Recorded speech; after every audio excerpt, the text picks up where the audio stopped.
उत्तर प्रदेश के मेरठ में बन रहे अब्दुल्ला रेजिडेंसी पर बवाल खड़ा होने के बाद प्रशासन ने रेजिडेंसी के खिलाफ कार्रवाई की है। दरअसल बीते दिनों उत्तर प्रदेश सरकार में ऊर्जा राज्य मंत्री सोमेंद्र तोमर ने अब्दुल्ला रेजिडेंसी पर धार्मिक भेदभाव का इल्जाम लगाते हुए विवाद खड़ा कर दिया था। इस घटना के बाद प्रशासन ने रेजिडेंसी की जांच की। जांच में रेजिडेंसी की 300 मीटर जमीन को सरकारी करार दिया गया।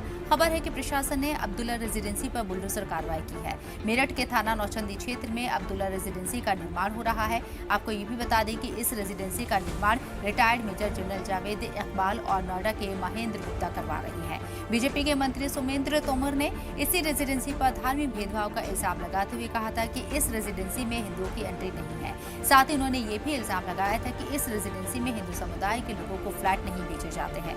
अब तहसील, एमडीए और पुलिस की टीम ने संयुक्त रूप से कार्रवाई करते हुए रेजिडेंसी के अवैध हिस्से पर बुलडोजर कार्रवाई की है। कार्रवाई के दौरान भारी तादाद में पुलिस बल की तैनाती की गई थी।